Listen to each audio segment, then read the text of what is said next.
Poor spider, I will burn your home in order to escape. And when the darkness grows into my heavily loaded back, I'll shake it off my shoulders and I'll follow my own track. Hello, everyone. I'm Jeff. And I'm Nick. And together we are the Vagabond. The Vagabond. Toasting unusual for us today with eggnog because it's close to Christmas, but it does have toxic masculinity whiskey in it, and way more than I would have put in it because Nick is the one that poured it. So this is good. This is going to be a good hour. I don't see all that well at that distance. I thought it was a single pour. Mr. Heavy Hands, we should be pretty loose by the end of the hour today. So I plan on being very loose. And today, our guest is one of our old Special Forces buddies. He's about one generation or 2/3 of a generation behind us. He was one of the young troopers when we were just getting ready to leave. He was just coming into his own and did a lot of stuff after we were already gone. But he's also in one chapter of the book, the one where we were doing the training for the Marine Corps. He was a participant in that particular misadventure. So we'll probably get into that a little bit and find out a little bit more about the things he's done leading up to that point. Because I guarantee you, he hadn't done shit since. Oh, well, there is that waitress at the truck stop in Montana. Andaleo. Well, I'll give the our massive viewing audience here a little bit of a background about you and your military career and how you got into it and what you did, where it left you. Absolutely. So my name is Alan. I entered the Army in 1982, straight out of high school. So I came out of Alaska. Our family had moved up there and built a cabin out in middle of nowhere. One of these places like everything that you would imagine. No electricity, no telephone. Oh, yeah, cool. Yeah, and it was quite the experience. But by the time I graduated high school, I was ready to get out of the Alaska tundra and experience a little bit of life. So I chose to join the Army. While I was in my senior year of high school, I talked to the Navy recruiter and the Army recruiter. How'd that go? Well, I talked to the Navy recruiter about I was interested in going to a UDT team at the time. UDT still existed. Yeah, I think that they were going away and they were everybody was training, but at any rate, that's what, had stuck in my mind. I wanted to, I had an idea that I wanted to be a frogman at the time. So you always had this penchant for adventure. Yeah, absolutely. We're trying to make it look like it's scholarly. Yeah, is that it? Yeah. That one? So good luck with it. So the Navy recruiter wasn't very forthcoming. He wasn't very much interested in making anything happen. I think that he was like more looking for, technical people and swabbies and stuff like that. So he wasn't interested in anything commando. I don't think that he knew anything about it really. And it was kind of outside his wheelhouse, I think, looking back on it. But at any rate, I was on the outside looking in. I didn't know any better. I talked to an Army recruiter and took their the vocational aptitude test, and he's like, well, yeah well, let's keep talking to this guy. You could qualify for pretty much anything. So he threw down some options. There was an option of going in what I was interested in, going special forces, going helicopter aviation, or airborne infantry. The helicopter aviation stuff and special forces thing weren't readily available at the time, even though we threw it on. But he was true to his word. He said that if I wanted to, I could go to Fort Bragg as a infantry guy in the 82nd Airborne. God, oh. Yeah, well, we discussed Yeah. recruiters in the past. Yeah, we all have. Ryan, miserable, soulless people. At least, The quota. at least you didn't wind up as a supply clerk like I did. So, but he was honest, about it, and it did work out. I mean, I went to the infantry and special force, or in the 82nd Airborne Division at Fort Bragg, and special forces recruiters were there. I ended up kind of taking a convoluted path there. I did 4 years in the 82nd. We at that time on October 25th, 1983, we went to Grenada for a month. Wow. Had a little vacation down there On for a little cruise? Yeah. Yeah, so it was my first taste of going to a two-way range in the Army. That's all. Did you get to personally rescue any female medical students? And were they in the shower? I understood that was the big perk down there. No, we set up, the only time I saw them, we had an LZ set up and we were putting them on a helicopter. And that morning it was kind of cool because we were pulling guard duty around this, probably a big soccer field is what they used it for.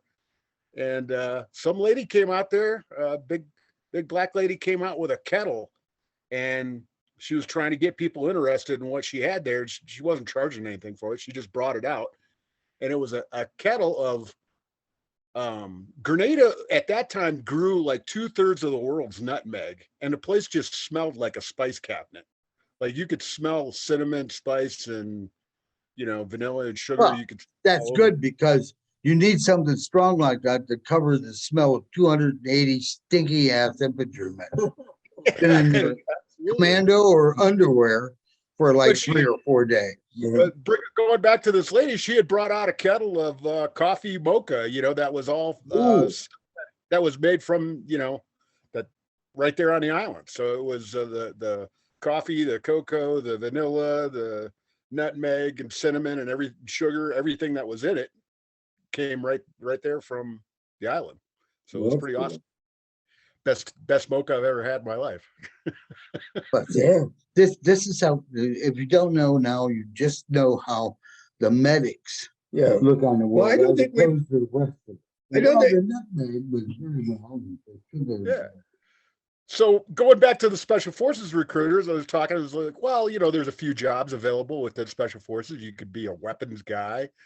And I grew up, I had the whole Hornaday recruiting. Yeah, weapons guy. So, like I didn't think that they were going to, I thought from myself, was like, I'm not going to learn a whole lot, like going to a weapons course. I was like, well, what's really going to challenge me and what's the hardest one? And that was to be a medic. Oh yeah, those guys. Yeah. The neoliberal crowd of It turned SF. out to be true that they had the highest attrition rate. It was the hardest of the 4 jobs within special forces. It was the hardest course. Oh, agreed, hands down. That's why it's a year long or more. And to this day, I would rather go to an SF medic than any of the rest of the medical profession. Because I know that SF medic's going to look at me right in the eye and tell me the truth. And he also knows that SF medic's going to give him drugs. Right. Some of them might be experimental. I'll let you know. Is that what it is? A lot of pain. Give me some steroid shots in the knee. So I was in the 20th Special Forces group at the time. I had gotten out of the Army and I was in Fort Lauderdale, Florida, going to college. Doing what? Going to college? Whistling alligators? At a grocery store and going to college. What were you trying to study for? I mean, was there a degree you were looking for, a profession, a goal? No. Or you like the Dallas Cowboys without any goal? No, it was the first 2 years of college. It was like general studies. So hadn't declared any major. I was kind of thinking about it at the time, but. And you're older than the freshmen. Oh yeah, way older. That's what we call a target rich environment. Yeah. So You can laugh now. I ended up going on active duty. I thought the special forces thing as a National Guard guy was pretty cool, and I had 4 years in the Army, and so I went and talked to the recruiter about going on active duty, and they said, well, if you're a prior service guy and you're coming back on active duty, like you won't be a sergeant anymore. You'll be like a private, and you'll have to do training to needs of the Army. Um, I was like, really? I was like, I don't think that that's the case. And Had you been out over a year? yeah, I'd been out like That used to be the old rule. You could stay out for up to a year and come back same rank, same time and grade, all that. And then they must have changed it in the 50 years since I was down to the stripes. But well, at the time, no, I think that there, because there was a need for special forces guys, I kind of knew something, I guess, that the recruiter didn't, and I was like, I don't really think that that's the case, and he didn't believe me, and so on my second trip down to the recruiter station, they called up to at that time it was DC. They called up PERSCOM, and they had some major and there's a major in a E8 from Special Forces that work up at a branch assignments, and he got him on the phone. He said, you got to talk to this guy. He goes, he wants to talk to you. And I was like, oh, okay.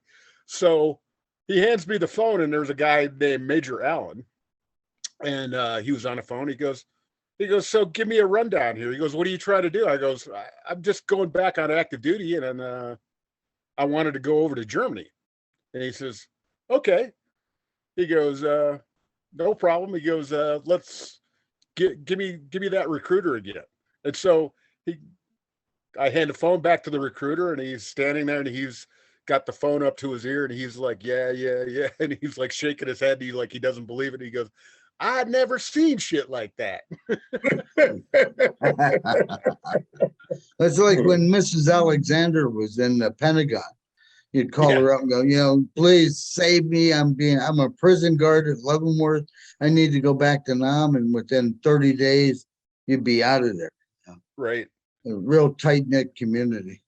So was this Major SF or just a guy that was in the network, as we so to speak? No, he was a Special Forces guy.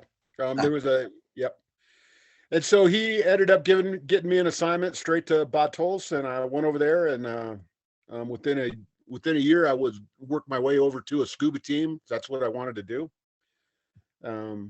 Bubblehead. Yep. And so They have a scuba team in Bad Tolz. Yeah, well, they dive and all. That seems about as pointless as anything I can They imagine. dive and all the, and you have to do the special tables too, because of the altitude, right? Yeah, pretty much out here in Colorado, you do it because it's a lot higher altitude, but at Bad Tolz it wasn't really high enough altitude to Really? to make a difference. And we were doing most of the stuff. You're doing oxygen dives on the Dregger, which is a rebreather that uses 100% oxygen. Yeah. Dive tables for that, the altitude dive tables. Yeah, right. I knew a guy named Ken something who was a dive master on a lake somewhere in Peru, and he got the wrong dive tables, and everybody ended up with strawberry squeeze for brains. Yeah. Well, unfortunately, with the dive tables, it's kind of like staying down for like a really long time, and it makes your body absorb nitrogen. So you just got to be safe with it. You can't stay down as long, and you got to do safety stops on your way up. So to decompress the. Miller, he makes us look really good. Really good. This is one of our former. I'm amazed to hear that, because I didn't think anything could make us look really good. Well, when were you in Tolz? I was in Tolz from '89 to until they shut it down, which was '92. We moved up to Stuttgart. Oh yeah, that's right. And then I did stayed there for 2 years. Stuttgart, it was at Panzerkaserne in Briblingen, actually. Oh, I know it well. Yeah, yeah. I almost created an international incident there once. When he was on Flintlock, he went back to his former employers at Gerpingen, just down the road from Berblingen, and gathered up his former mates in a deuce and a half and tried to bust into a prison camp to rescue an A team that had gotten captured. Jimmy Traynor, Yeah, Guy Jones, Dennis Hebler. Yes. Oh, yeah, Dennis. yeah. Well, Dennis, wherever he is, Wherever he is. Yeah. Hope you're watching, Dennis. Dennis, if you're out there, we still love you, brother. But we don't want you. We don't want you. Yeah.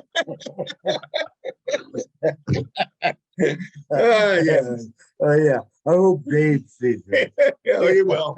He will. Yeah. So we still correspond with Dennis's brother, the one that's like the grandmaster of Kempo, was always Presley's bodyguard and that. Well, And- Dennis isn't any slouch. I think he's like got to No, be like. You don't know how much of a slouch that's he is. because his older brother used to support himself by making Dennis fight cage fights when he was a little kid. Yeah, like the one in Immortals, whatever he was, the one that fought with wild dogs. Yeah. When they were children. Yeah. Actually, you could put that Well, on like, your resume. My limited interactions, Alaska, perfect my limited opportunity. interactions with him is that Dennis is incredibly fast. Oh, Yeah. well, man. He's deceptive for a little short, chubby guy. Yeah, he looks like Santa Claus, and he's actually the lizard man. If you're out there, Dennis. So continuing the timeline, I did 4 years in Germany, and I got hit for a SWIC assignment, the Special Warfare Center, to train guys coming through the qualification course for Special Forces. Because they're short on medics, and they were consolidating the course. Like, it used to be kind of a convoluted pipeline for medics, where they would go to San Antonio, then come back to Fort Bragg, then go to San Antonio, and then come back to Fort Bragg again. So it was kind of a convoluted training deal for them, because part of that was that they wanted you to have a medical MOS before you started the Q course. So they would send you to AIT, Advanced Training, for 91 Alpha. And that's the way it was when I went through the course. So I went out to Fort Sam Houston and did 10 weeks of basic field medic training before I started the qualification course.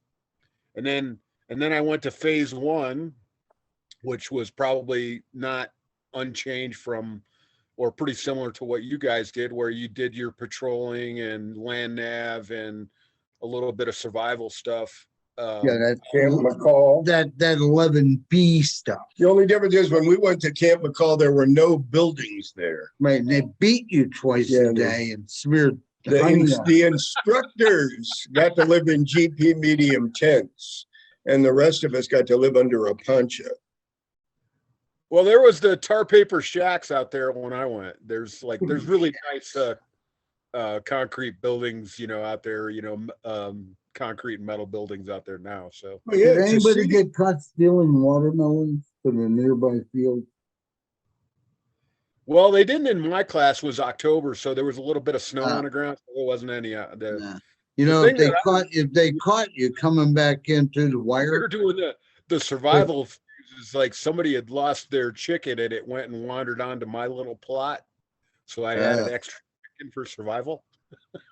I was there in February. February is not a good month. I was there in the summertime. Yeah. And so what was funny is like my bird is the mosquito. I probably gained weight out there. I probably, most people lose. I was eating pretty good. All those wild bushmen, Yeah. So then did you go to, by then had they shut Devon's down? Yeah, so while I was doing my Special Warfare Center instructor time, they moved, that was in 95. They moved everybody, I think by 95 it had already been done. They Yeah. moved Yeah. everybody out to Fort Carson, Colorado. So I finished up Oh, you did the transition from Devens to Fort Carson. I didn't. I was working at the Special Warfare Center. So Oh, okay. I was in Germany. I came back to the States to Fort Bragg. And while I was at Fort Bragg, they moved out to Fort Carson. Yeah. And you eventually worked your way up to team sergeant. Am I correct? Yeah, absolutely. So while I was at SWIC, I finished my bachelor's degree and got a pilot's license and went to Sephardic. I was stopped. Went to ONI and a couple of, grabbed a couple Became of a schools Mason. as an instructor. Joined a book club. Fuck. Yeah. So by the time I got back to being on a team in 98, I had a bachelor's degree. I had, 4 years of team time, had another specialty, and I continued to solidify my German, blah, blah, blah. So yeah, I made the selected for Master Sergeant about a year after I got back. Started a course with NASA and astronomy, Oh, Jesus Christ. Stop with me. Medic, they're all the same. They're like on this plane. Got the bronze medal in the pentathlon at the Olympics. Was elected as Miss Universe. Yes, Al. There is no, in special forces, there's no lack of training that you can attend. Oh, that's true. I know. You're at the right place. You can, get and we're so proud of you because you take it seriously. That's amazing. Here's to you.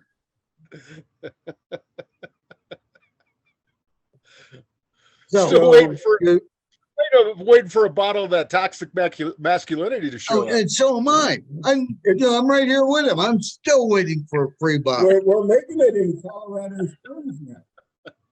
Used to make it in Iowa, but now we're making it in Colorado Springs. So the altitude and all that. Yeah. Well, ask the Irishman, the thug. He'll tell you all about how the Irishman, the thug.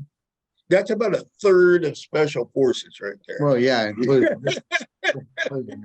I grew up in a cabin with grizzly bears. Yeah. Like Abraham Lincoln. No running water. Internet, we ate that. Just stay alive for the winter. Well, I will say, reflecting back on this, I got to throw in this vignette. So there was a potato farm down the road, and you could get a number 2, 100-pound bag of number 2 potatoes for $5, and a 30-aught, and a 30-aught 6 round was about 37 cents, and you can get about probably 500 pounds of meat off of a moose. How much sushi? What's that? How much sushi? Moose sushi? Moose sushi? It's all wrapped up in, bear droppings, scat, and put a little mustard on it. You'll love it. With toxic masculinity. Yes, absolutely. There's nothing to wash down moose better than toxic masculinity. Looking back to this, like, childhood vignettes here, so we had one year I packed a freezer full of salmon, and so in the wintertime, I was going to the freezer and saying, oh, wow, let's see what's in here. More salmon. And I'd go back to the freezer thinking that maybe, something would change, and nope, nothing but more salmon. You were in Alaska. Did you put it in the freezer to keep it warm? Right. Well, I see a little 9-year-old jumping up and down on salmon trying to get more in the freezer. Yeah. I packed it. After that winter, I got to say, I don't think that I've ever eaten salmon again. Yeah. I know it's disgusting, especially the stuff that's farm raised, because it's really fatty in that. The wild salmon is what you want to eat if you have to eat it. Of course, when I drink Coors when I'm unable to drink my own urine, so there's your baseline. No mercy, no mercy. So you evolve into a team sergeant, which we all agree is absolutely the best job in any service anywhere. You've got 12 little examples of yourself and your past history to lead in some sort of daring mission somewhere on the planet. So Oh, absolutely. you transition from that high to what after you got out? Well, let's Did I go dwell too on that fast? for a minute. So Yeah, Oh, that stop, was stop, think stop. we We got- skipped the, you know, till he Please, got out. I want to know what happened. Where were you on 9/11? I was in the course for There's a OMS. woman involved here. So I went to selection and went to Virginia, and I was in the course for that. Oh, We were on in the Virgin Islands, losing all our savings. Yes. Went down the Nice. drain that day. you were watching $180,000 circle the drain that day. Yeah. That was a sad day. But we recovered now, so there's Yeah. hope for you. But going back to Iraq, like the invasion of Iraq. So 2000, fast forward 2003, I'm a team sergeant, and my captain, I didn't have a warrant officer on the team, so we started off, I think, with Did you miss him? huh? Did you miss not having a warrant officer on the team? Well, I don't know. Most of the teams I was on, I never had a warrant anyway, so it wasn't anything that I missed. It was The just word like got around about you, right? In the warrant I don't- community. I mean, I ended up having a warrant later on after we got back from Iraq. It was a guy that had been a staff sergeant on the team prior and went to the warrant course and came back. But that was later on. But Enough said. so while we were in Iraq, we didn't have a warrant officer, and the commander of the team, a captain, his father had gotten sick and he had to go back to the States. So I was left with an A team with no supervision, and we had attached to us 100 Kurds. Curious that you use that word supervision. Yeah. Just curious. Well, meaning like I didn't have a captain to bounce things off of, so I was the guy in charge. We got it, Al. Yeah. We were making And we agree with you. There We was agree no with you. supervision. no supervision. Oh okay. my, what could go wrong? Man, So he's pretending. the rest of the group had after about a month had returned to the States, and so they left 2 A teams back there, and I was one of the A teams that was left in Iraq. And so we were kind of going around hunting for guys that were on the lam, like Saddam's little brother or Chemical Ali and guys like that were on the list. High value Chemical targets. Ali. High value targets. Yeah. So Obviously, in that's order to do that, we had 100 Kurdish commandos that were, brigands with ammo. Yeah. but they all had uniforms and they all had red berets and everything, and they had a couple weeks of special forces training, so they were pretty special guys. So Ready to we rock had- and roll. yeah, we had a platoon from the 10th Mountain Division of infantry guys that were attached to us, and they were like happy to go out because they would get away from the flagpole and they could shoot guns and rockets and drive Land Humvees. Rover And stuff with like and all the time being led by special forces. yes. Yeah, right. Know it. They probably wrote home about you. There's probably songs Yeah, being there's sung in songs, oh, yeah. Cincinnati about you. Granted, And it's a fade, but and we also had some psychological operations guys. They had 2 oh Jesus. big speakers. Big Um, speaker. Big, Attention, attention. So that was awesome. So one of the operations, we pull up to a village that we think that Chemical Ali is in there, and we lock it down, and we've got the Humvees blasting out there. We've got our Kurds on outer cordon security, and we've got our 10th Mountain Division guys on our inner cordon All right, security. all right. Let me see how this works. All right, you're in charge of everything, right? Yep. And the platoon from the 10th Mountain Division, does it have a lieutenant or a platoon sergeant? Both. Well, and the brigands, they have their Uh-huh. own command structure, but They had they're a all captain. following your lead. Yes. No, Al, you could have been a god. Yeah. You could have been a god. You were that close. I was close. I was close. I got shivers down my spine. This is And- at least and you 2 or had- 3 chapters worth of a book, maybe a short book. Yeah. Oh yeah, I'll take you up on that. I know a writer. Well, when he's sober. No, I Which know is her. never. We could never remember that. Never. Actually, And just Cecil is our friend. Just yesterday, we were talking about a prequel. A prequel to this thing. Vagabond, Tourist in the Heart of Darkness.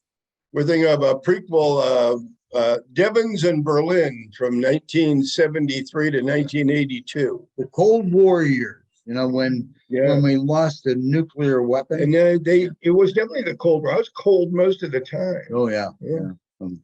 My first 2 marriages. Well, one of the things while we were over there in Iraq is like if you go and you look up the ultimate disposition of Saddam's brother, who is Watban Ibrahim Hussein al-Takriti. And My medics, they got Yeah, minds like a Great damn mainframe. so there's a little vignette of a story of, where he was, installed as the governor of Kuwait. He wasn't really, too bad of a guy. He wasn't like Saddam's sons, Uday and Qusay or whatever, He didn't have, those kind of predilections. But at any rate, when we were there, he was trying to escape. And so he was heading out towards the Syrian border. And so I was in touch with this Syrian sheikh. And also there were some guys working behind the scenes that were DIA, CIA, and yeah. guys that were part of this Alphabet Yeah. soup. OMS. Keep et cetera. those. So one of those guys put me in touch with it, and I talked to the sheikh, and I had to go talk to him a couple times. And this was the sheikh that was probably the tribal leader of everywhere from that border area of northern Syria almost all the way down to Jordan, but a nice sliver that went along the border of Iraq.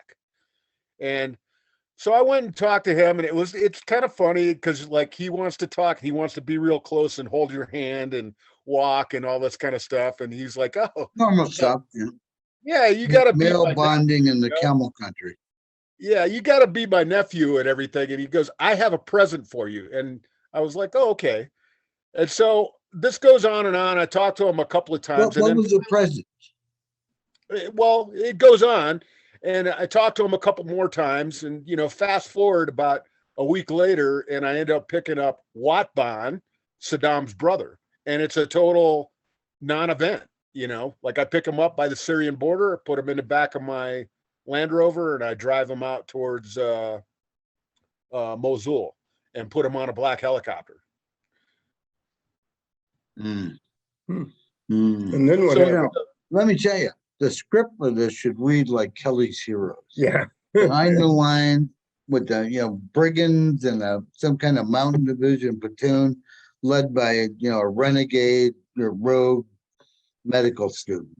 I love it. I can write the dialogue for it. What's over yon hill? Murder. So when did you actually get out? I got out in 2006. I had 24 years in, about 22 active duty. Yeah. For you viewers out there, let me clarify this.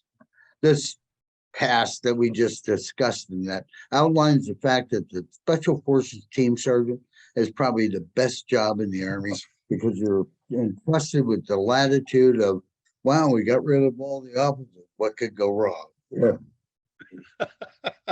And you know what? Fortunately, nothing did go wrong, but it was a really good time. We blew up some tanks that the Iraqis left behind, rolled up on 4 T-55s and I think half a dozen BMPs, and there was nothing. You know what they bring on the black market? What are you, crazy? You blew them up?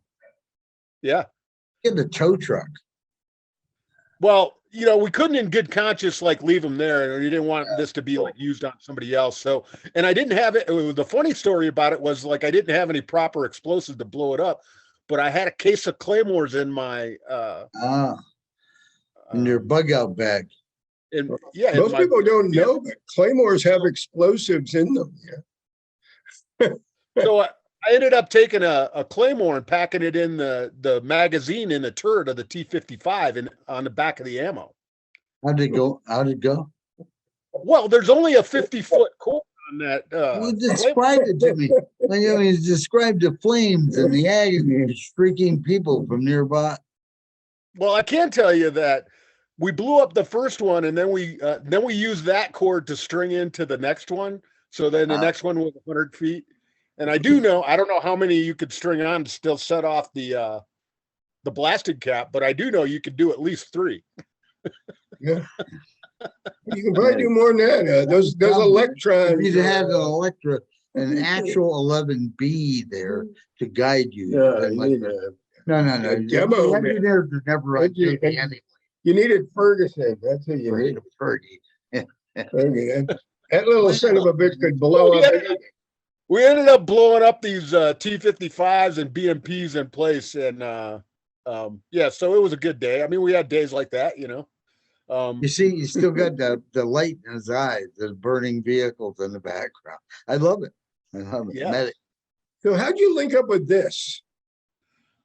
Well, I think that you guys were both at the same one. Like I was still on active duty, and somebody had said that there was some operation going down in Marana, and they wanted somebody to teach CQB for a week to Marines.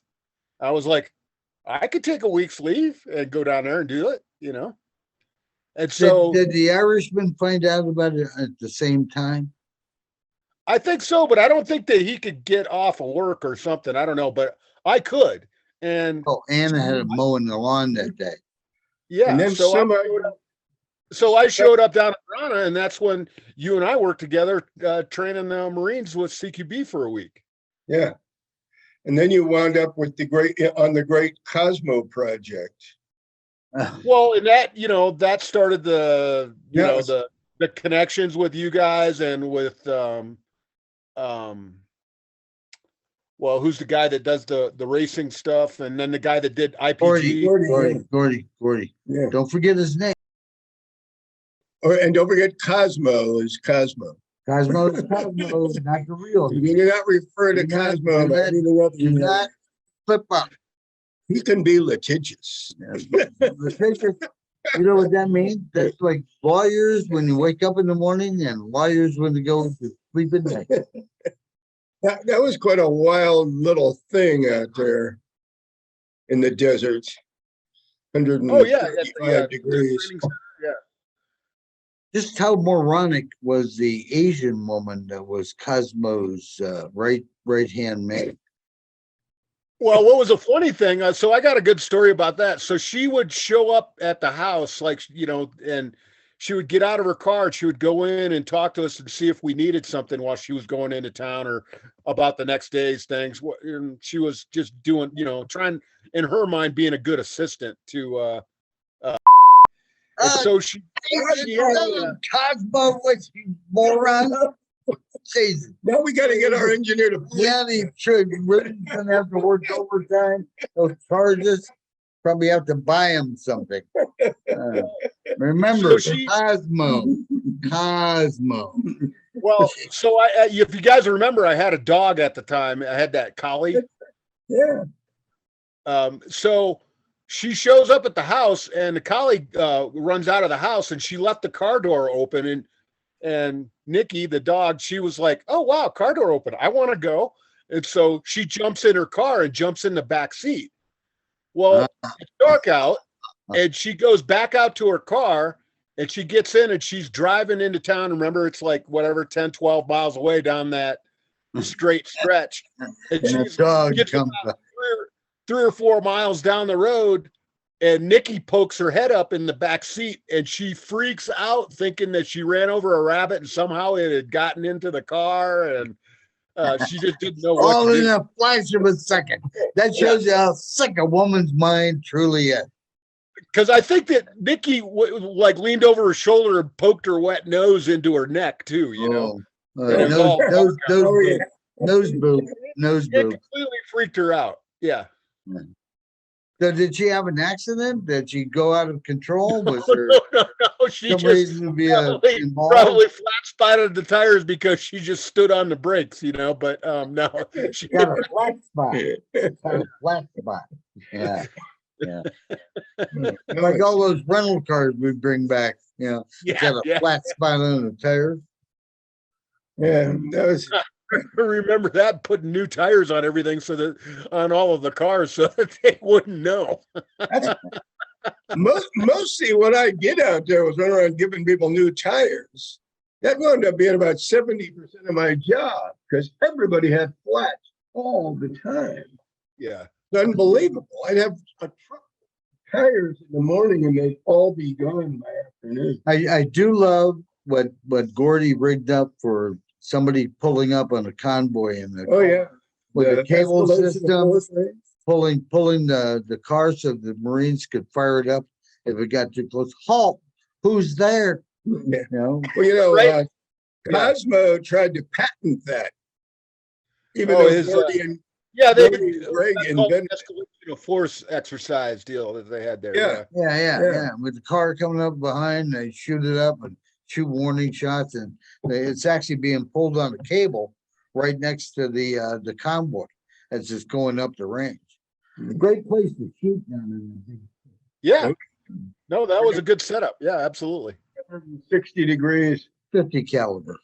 Of backstop. Unfortunately, it got up to 140 degrees every day at the bottom. Well, you know, with the good, you get the bad. That's a good thing about special forces. We can adapt to that stuff. So after the Asian assistant had the dog poke in her face and that, did she improve? Was she more viable to suggestions or? I think as time went by, I mean, because I went back down there for another thing. We were doing the prisoner deal, like the guards at Abu Ghraib or someplace. Yeah, it was basically just I don't know. I don't really know what kind of label to put on it, but kind of search one of those.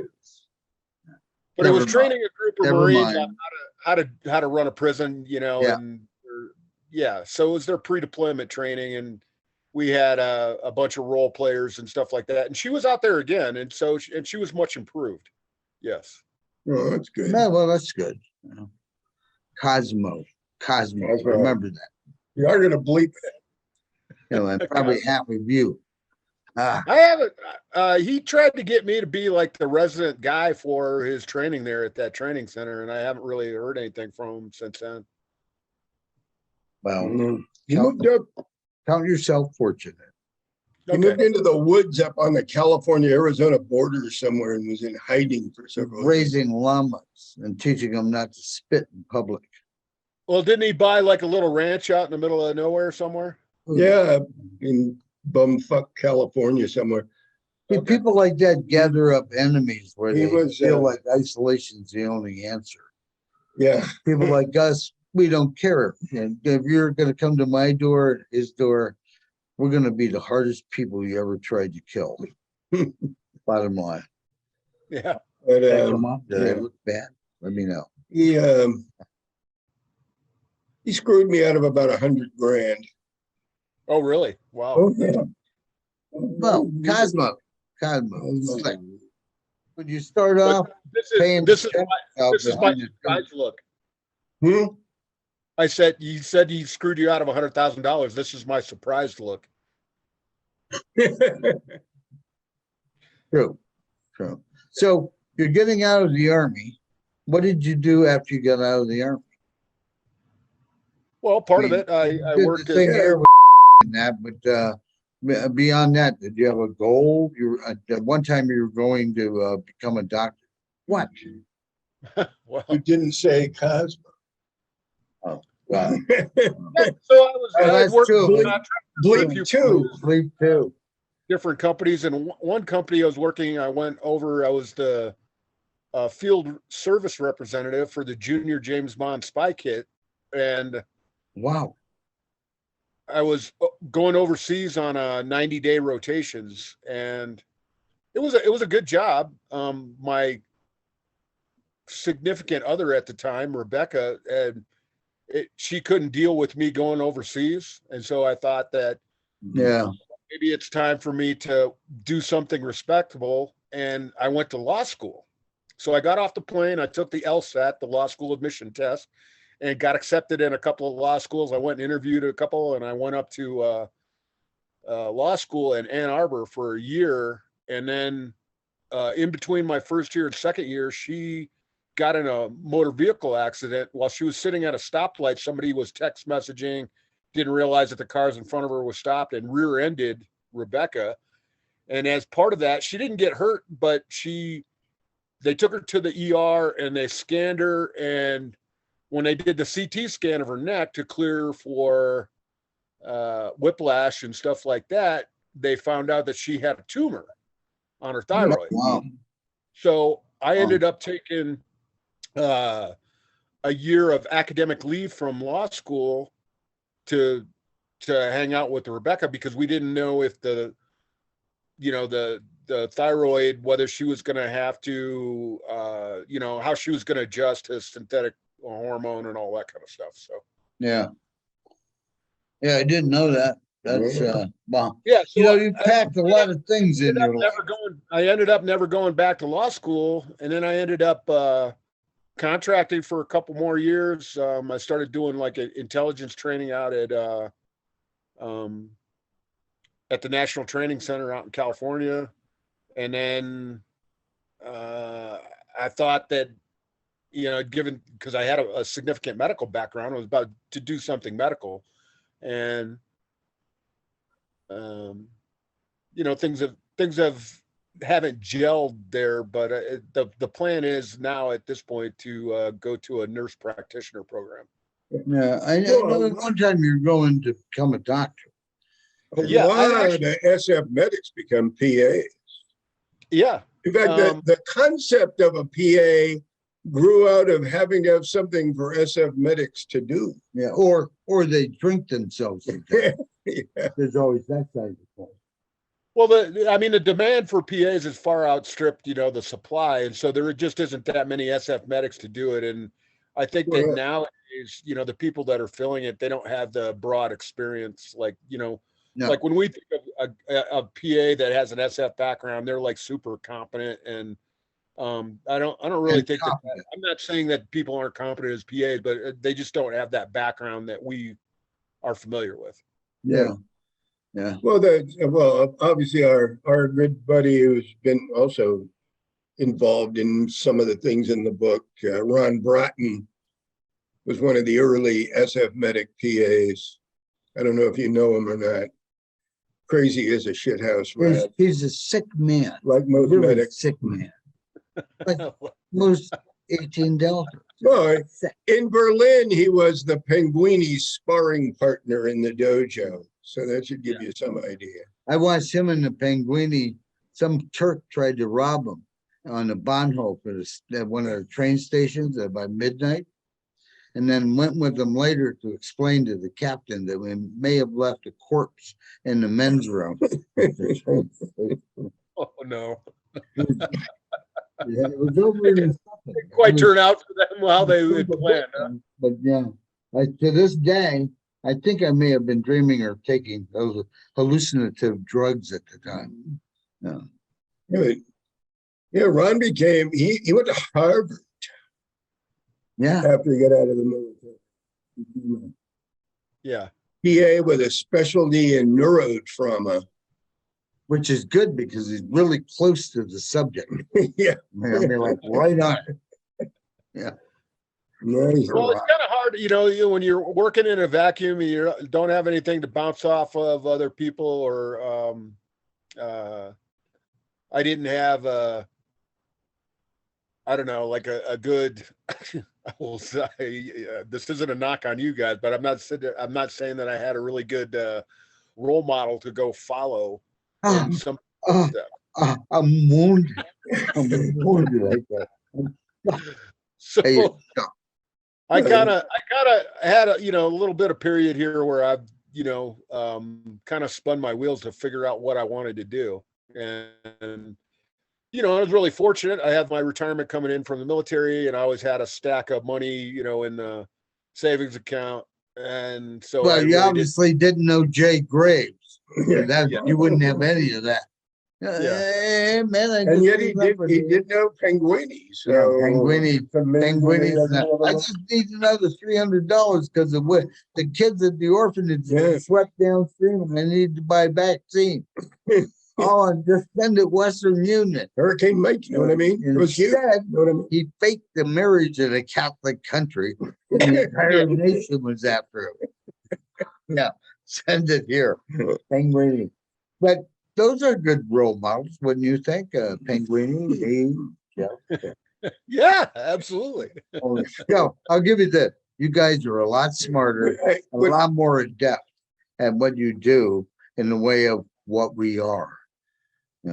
I met a team sergeant that found Hussein and Uguay's classic car collection, and they were selling it into the Kurds into Germany and places like that, and using the money to pay their agents, because if they paid them to the normal army system, they got whacked because everybody knew who they were. That's the kind of special forces that I love and hold dear, is the ability to take, I think we can make an atomic cannon out of that if we get the demo man sober by morning. Yeah. Absolutely. And you guys are the epitome of that. And we admire you for it. All right, so the kissy shit, let's get back to the real. Yeah, I looked at him mildly. Me too. Why don't you make us 2 more of these? Keep them entertained. Nobody want to have him. I still have to cook. I'm cooking tonight. You're entertaining enough at this point. So I've been really fortunate in that I think that I'm the only guy in my little peer group that I believe I have not had. I'm the only one that hasn't had any orthopedic surgery. Oh well, that's good. Wow. Yeah. That's something to be proud of. Yeah. Like the mule. Yeah. Well, put some liniment on him. Well, I don't know how. I think that most people they end up breaking up something, that they have to have their knees, hip, or back, or neck, or something. Oh, it's everything goes downhill. After you hit 70, you don't realize it, but you wake up one morning and all the parts fell out. Yeah, and nothing works anymore. Yeah, which works twice as good as you want it. I mean, the only thing health wise that happened is this, recent deal, and that could have happened to me when I was in my 20s. Really? Oh, they figured it out to that point. So they figured out what caused it. Yeah, well, figured out like what the starting point is that the AVM, which is a atrial venous malformation, arterial venous malformation. So it's a tangle of blood vessels that was sitting on my spinal artery in my lumbar back. So just above my belt line, basically, in my lower back.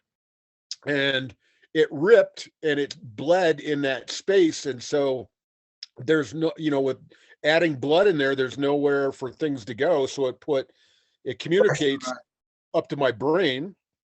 So it put pressure on my brain and caused me to have a hemorrhagic stroke. Oh, good grief.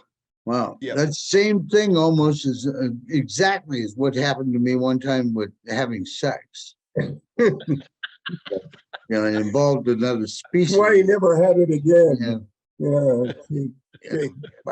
you had to give it up when it was. Do I really want to know? Well, we love you, Al. Yeah. I love you guys So, too. you got to tell me about the trip you took up where Oh, you yeah. recreated the Lewis and Clark expedition. Oh yeah, absolutely. In a So kayak, pulling a I cargo kayak. so I have a buddy that lives in Helena, Montana, and he works for This range is control. at the wait. This is at the age of what? 50? 49? 55. Oh, well, all right. Strong like bull, smart like tractor. Yeah. Wow, So last time I was in so I have a buddy that works up there in Helena, Montana, and so I kind of used his house to stage things, and I thought about the Missouri River runs for, I don't know, probably 500 miles inside of Montana.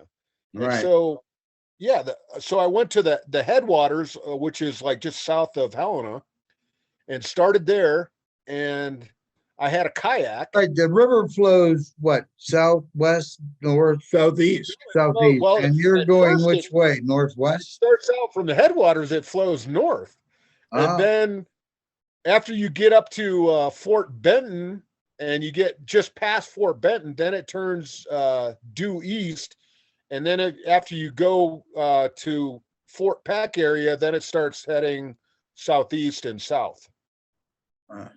and you paddled the entire way. So you got yourself and your personal gear in one kayak, and you're towing another one with camp gear No, I had Um, everything in one kayak. in So one kayak.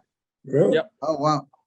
so And- I took, I think, about 30,000 calories of food and a change of clothes. I like what he's done with his hair. Yeah, it's Yeah, very, very, yes. It's like push it that way. Very. You look like you're ready to, you look like you're ready. Yeah, to- there you go. Yeah, you- Like a normal for a person, minute there, you look like you were ready to go to the Tony Awards. you know, trailer track. I had like 30,000 calories of food. I had an extra change of clothes, a 44 Magnum, of course. As a Uh, belly gun or as yeah. primary? Just one gun. That's I don't know what you want to call it, but That's just one gun. That's the same one I used to Yeah. go to the grocery store. I know. Yeah. Usually carrying multiples, but yeah, on that trip I just had a 44 Magnum. That's it. Don't forget the hand grenade, the universal translator. Yeah. Well, they frown on that apparently as a civilian. Yeah, but they'll get over it after the smoke clears. Someday we'll have another Republican president and we'll be able to get our hand grenades back. But I had a fair amount of the weight that I was carrying was water, just because I was worried about, there wasn't too many places They where want you to could- drink out of the river. you don't want to drink out of the even with a good filter. You want Yeah. fresh potable water. Yeah. There's only a couple spots along there that you can do that. So So most of your food was what, freeze dried or yeah, absolutely. Yeah. So one of those survival packets for 30 days or what? it was. Or did you buy the individual meals? Together myself. I didn't buy anything that was put together, but there's a company called Mountain House that does a Uh-huh. lot of Oh, freeze yeah. dried foods. Yeah. What was the So- one when we were around to it? Some Eastern Mountain. Kellogg's. And there was, of course, there's some supplements in there. Like I had a Wheaties. couple cans of Spam. Of course, you can't go in there without a couple of cans of Spam.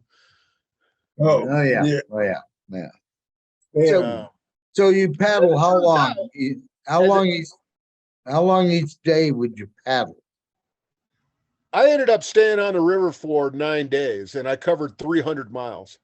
Wow. Jesus Christ. All right. Strong like bulls, smart like Yeah. tractor ladies. Yeah. Yeah. So, to work that out, I don't think that I think the longest day was like close to 40 miles, and some of them were just over 20. Yeah. Yeah. So each Average. night you camped along the river at a campsite or just picked a Yeah. spot? There's plenty of campsites all along the Mhm. river, so there's no And- lack of. The people you met on the river, what were they like? Pretty awesome. I didn't have that many interactions with people until I got all the way up to Fort Benton. And Really? Fort Benton is like the furthest inland steamboat port. Right, Mm. right. So the river is dredged up to that point. So below Fort Benton, which was the majority of the stuff that's in the mountains, it's not dredged. All right, all Um, right. So here's how I'm seeing this trip. You're paddling and paddling, paddling up the river against the current and you get to a place where there's a campsite and there's a bunch of what do they call them? The floaters with the the rubber tires and that the two parties that have come ashore mostly with women. They have a bonfire going, right? Well, there wasn't very many people out vacation tubing. There was a group of kind of like these red hat old ladies that would get together that Oh would shit, the red hats. Stay away Yeah, from them. They're a terrorist group. that would go do a canoe trip every year up by Fort Benton, and I ran I into had those. no idea. Yeah, I just want to know, did you wind up married to a beautiful Cheyenne or Shoshone maiden after this? I did. When I got into Fort Benton, I got interviewed by the lady who runs the Fort Benton newspaper, which is called the River Press. They And heard about you coming up the river. Yeah, she did a nice article write up and took a couple pictures and put it in there. I can shoot that to you. Yeah, we'd be glad to put it up on the site. Oh, yeah, hey, Hey, send it, email us a copy of that article. We'll put it up on the bag or of pictures YouTube that you page. have of yourself on the river. Yeah, And if you have any where you're naked, it's okay. We're an open street. yes. Every No, but was- it's said here stays here. I think I posted every day. I posted every other day or every third day. I posted my adventures day by day. So I did like a little running log of it. So it was kind of neat. That's cool. Yeah. Yeah. So what are your plans now, Al? I mean, are you taking another course, becoming a physicist or a belly dancer in an Australian dive? Or a gender studies. Gender studies Yeah. expert. Yeah. What The the goal hell- is to- what's in the future? Finish this deal to become a nurse practitioner. Ah, yeah. Well, Yeah. you interested in Africa at all? There's a, Yeah. Yeah. Once again, don't, the wire opens. don't let him get started. Well, This is not a topic that the thing requires public is that viewing. we're all, I know that. This is, just to mention that, I did it because of your response. You are definitely an alpha person network. Oh, yeah. Oh, yeah. We know each other. I know. One hound knows another. How would you like to go to Hawaii? Well, no. How about the moon? Yeah, cool. I'll do that. Yeah. Well, hey, Al, I really appreciate you coming on here. And this Absolutely. is fun. We're gradually gathering together people whose lives during this book touched on ours, and people that might have been mentioned or at least were there when some of the things in the book happened. In 2 weeks, we're doing another one of these with the guy who was the producer of Good Morning America. Oh, no Who kidding. was sent down to cover our fantasy camp. And Oh, yeah, and, that he, was like and then he and I went to ABC Marana Disney. adventure. Huh? I said that's a really cool Marana adventure. Oh, yeah. And then he and I went to ABC Disney in LA and tried to pitch a TV program, which they later made, but without us. And he got so mad that he quit being a producer at ABC and became a cop. No kidding. Wow, Well, that's we could really catch Yeah. somebody who may be So that's doing something wrong. that should be an interesting one. All right, Yeah. Nick, who was told to Yeah. silence his phone but can't figure out how to do it, is now getting another incoming. Can call. you hear that? Can you hear the ringing of the phone? It I isn't can't. really ringing. It's playing a Playing a tune. from Ethiopian hell. folk song. Yeah, whatever's going. I can't hear it now. Yeah. good. So it won't Good. be on Yeah, tape. hopefully no one else will. Yeah. All right, well, we're gonna let you go now. We appreciate you being here, and this should be a fun one. Hopefully, it will increase our 3,250 subscribers to 3,251. Yeah. Absolutely. Just to let you I- know, we are so proud of you Yeah, and your generation. your generation And we did some got, good I mean, stuff. these were our children. This is our product, folks. We'll get some more of them on here. We may even get Kevin. Well, yeah. Well, we can't unless we ask Anna's permission. Yeah, that's true. But Exactly. yeah, Love you, brother. so Love you too. I appreciate it. Thank you, guys. Hey, good history. yeah, Hope the public likes. yeah. I'm Yeah, shocked. absolutely. I'm shocked. I tell you, shocked. All right. Okay. We'll talk to you again soon. All right, I brother. hope- Talk to you soon. Run, run, run for the dragon from the treason. Far enough till I reach your warm season. Run, run, run in the long run, I recover. Pull my saddle, but I list in my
Have you figured out how to shut this thing off?